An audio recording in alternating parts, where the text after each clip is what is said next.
Hello friends, welcome to our YouTube channel. दोस्तों, आज की वीडियो में हम बात करने वाले हैं कि बैलेंस शीट क्या होती है, उसका क्या फॉर्मेट है और वो हम क्यों यूज़ करते हैं, यानी बैलेंस शीट हम क्यों बनाते हैं। तो आइए सबसे पहले देख लेते हैं कि बैलेंस शीट क्या है। बैलेंस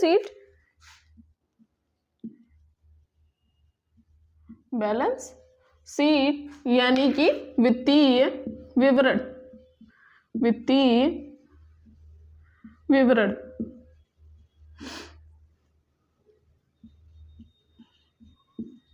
बैलेंस शीट यानी कि वित्तीय विवरण। इसको हम क्या कहते हैं हिंदी में? वित्तीय विवरण कहते हैं। यानी कि हम ये कह सकते हैं कि बैलेंस शीट क्या है? एक स्टेटमेंट है, ठीक है, ये कोई अकाउंट नहीं है। यानी कि हम क्या कह सकते हैं? Balance sheet is a statement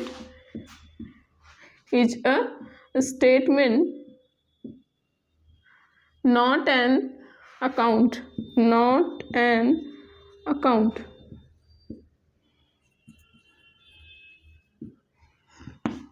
ठीक, कि क्या है? बैलेंस शीट स्टेटमेंट है, एक स्टेटमेंट है कि जिस भी डेट को आपको जो भी फाइनेंशियल पोजीशन रिकॉर्ड करनी है कि इस डेट पे हमारी फाइनेंशियल पोजीशन क्या है, उसको हम देखने के लिए बैलेंस शीट का यूज करते हैं। यानी बैलेंस शीट प्रिपेयर करते हैं और उसके थ्रू हमें क्या पता चलता है कि इस प्रेजेंट टाइम में या जिस डेट का आपका बैलेंस शीट है उस डेट तक आपकी फाइनेंशियल पोजीशन क्या क्या है।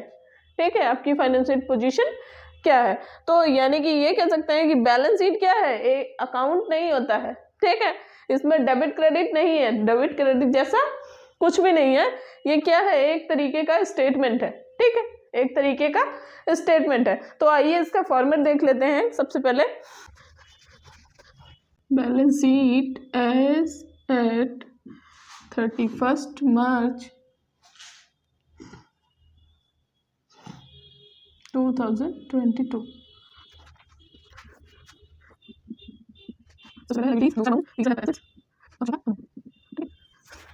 यानी कि इसमें मेनली 4 कॉलम होते हैं, ठीक है, इसमें क्या होते हैं? मेनली 4 कॉलम होते हैं। पहला कॉलम हमारा होता है लायबिलिटी का, और दूसरा अमाउंट का, तीसरा एसेट है और चौथा एसेट के अमाउंट का। तो इसमें सबसे पहले हम लेते हैं जो भी, सबसे पहले हम चलते हैं एसेट साइड में। एसेट में सबसे पहले हम लेते हैं करंट एसेट्स। करंट एसेट क्या है? करंट एसेट्स, ठीक है। अब करंट एसेट्स क्या होती हैं कि हमने बताया है कि जब भी जो भी हमारी जो संपत्तियां हैं, ऐसी संपत्तियां जो 1 साल के अंदर जो पूरी हो जाए, ठीक है, ऐसी संपत्तियां जो 1 साल के अंदर हमें रिसीव हो जाएं, वो क्या कहलाती है? हमारी करंट एसेट कहलाती, ठीक है।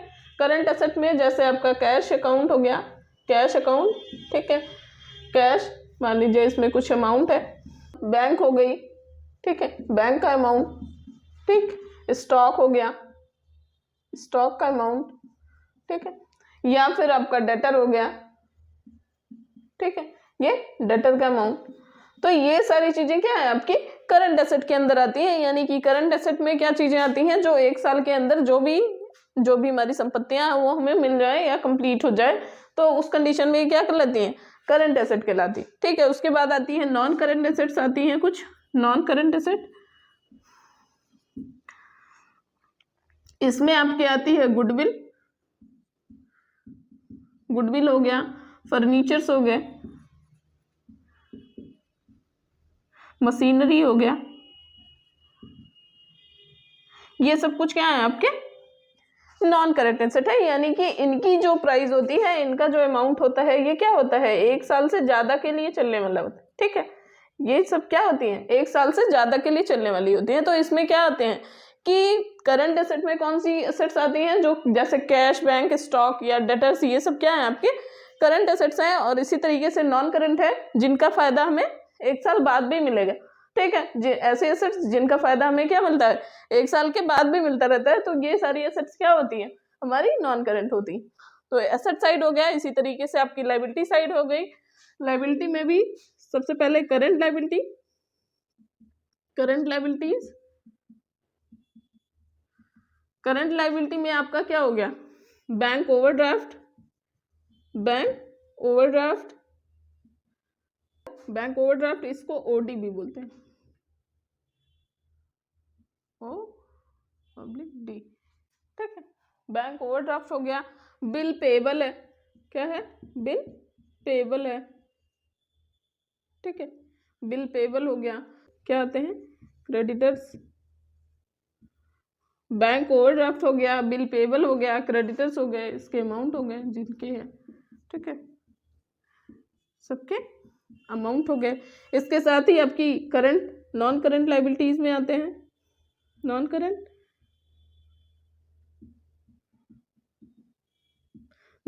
लाइबिलिटीज में आपका आता है बैंक लोन हो गया। क्या हो गया, बैंक लोन हो गया, ठीक है। बैंक लोन क्या है, जो ऐसी लाइबिलिटीज जो 1 साल के बाद पूरी करी है, ठीक है, ऐसी जिम्मेदारियां जो 1 साल के बाद हम पूरी करें। करंट लाइबिलिटीज जो 1 साल के अंदर कंप्लीट हो जानी है। करंट लाइबिलिटीज क्या है कि जो 1 साल के अंदर ही कंप्लीट हो जानी है, और नॉन करंट के अंदर आती है जो हमारी 1 साल से ज्यादा के लिए चलती है, ठीक है। और नॉन करंट में क्या है, बैंक लोन हो गया, और हो गया आपका डिबेंचर,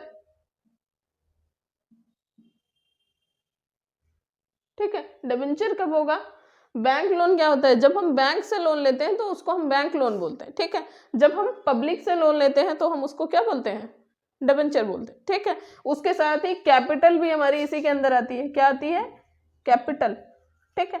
कैपिटल भी हमारी इसी के अंदर आती है। क्यों आती है, क्योंकि बिजनेस के लिए क्या है, कैपिटल भी क्या है, लाइबिलिटी है। बिजनेस के लिए क्या है, कैपिटल क्या है, लाइबिलिटी है। भाई हमने लीड, अगर हमने कैपिटल लगा रखी है किसी बिजनेस पर्सन ने, तो बिजनेस की जिम्मेदारी होती है ना कि वो उसकी एज अ लाइबिलिटी उसको ट्रीट करता है, और जब भी हमारा फाइनेंशियल ईयर खत्म हो तो वो कैपिटल उसको लौटाना पड़ता है, ठीक है, उस ओनर को, ठीक। और इसके साथ इसमें एक और चीज आएगी, अगर इसमें से ड्राइंग होगी, ठीक, ड्राइंग होगी तो माइनस कर दी जाएगी, जितना भी ड्राइंग का अमाउंट होगा, ठीक है, माइनस करके दिया जाएगा। उसके साथ ही अगर नेट प्रॉफिट आता है, नेट प्रॉफिट, ठीक है, नेट प्रॉफिट आता है तो इसको ऐड कर देते हैं, और अगर नेट लॉस आता है तो इसको माइनस कर देते हैं, ठीक है। नेट प्रॉफिट आता है तो ऐड कर देते हैं, और नेट लॉस आएगा तो इसको माइनस कर देते हैं, ठीक है। इसमें से नेट प्रॉफिट या नेट लॉस में से एक ही आए, चाहे नेट प्रॉफिट आए या फिर नेट लॉस आए, और उसके बाद दोनों का अमाउंट इक्वल कर देते हैं, ठीक है। दोनों का अमाउंट जो भी आता है टोटल हो जाता है, दोनों का अमाउंट हम टोटल कर लेते हैं, और इनका अमाउंट मैच होना चाहिए, ठीक है। जो आपका दोनों साइड का अमाउंट होता है मैच होना चाहिए। डेबिट और इधर जो आपका लाइबिलिटीज का अमाउंट और एसेट्स का अमाउंट, दोनों साइड का अमाउंट हमारा मैच होना कंपलसरी होता है। इसमें ऐसा नहीं है कि कुछ ले आके हम ऐड ऑन कर दें, ठीक है।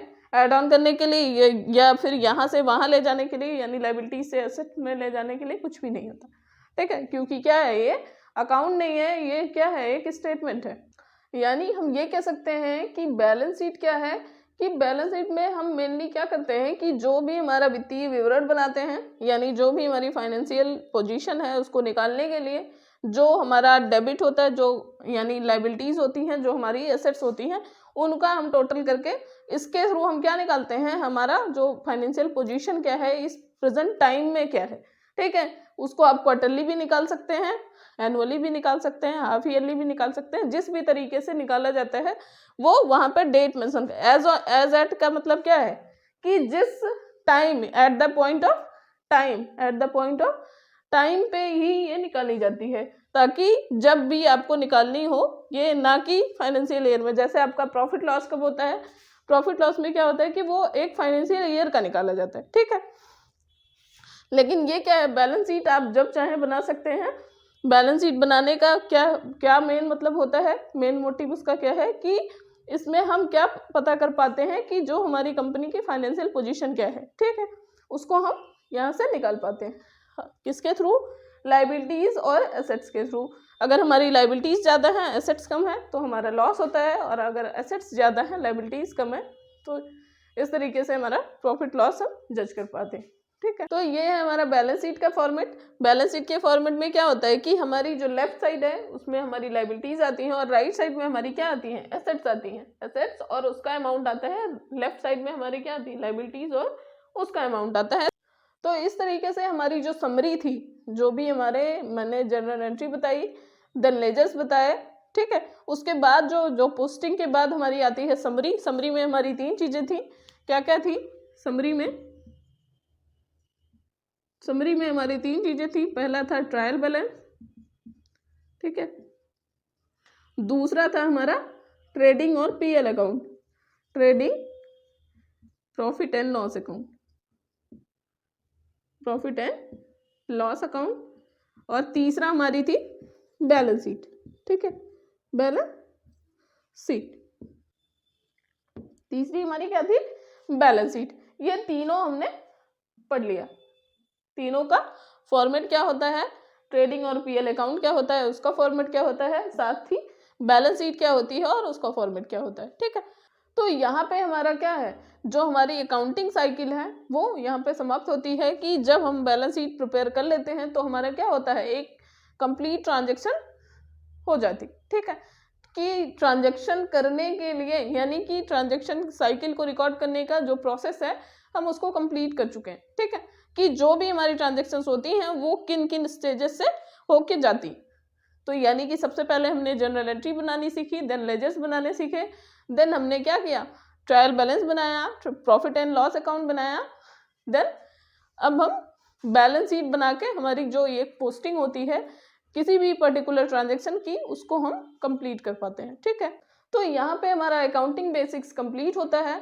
और इसके साथ ही हम ये कहना चाहेंगे कि अगर किसी भी वीडियो में कोई भी दिक्कत हो, कोई भी परेशानी हो, कोई भी टॉपिक आपको नहीं समझ आया हो तो प्लीज़ कमेंट सेक्शन में ज़रूर बताएं। हम आपकी जो भी परेशानी है, जो भी प्रॉब्लम है, उसको सॉल्व करने की पूरी कोशिश करेंगे। इसके साथ ही अगर आपको हमारी वीडियो पसंद आ रही हो तो प्लीज़ हमारे चैनल पर बने रहें और हमारे चैनल को लाइक, सब्सक्राइब एंड शेयर जरूर करें। धन्यवाद।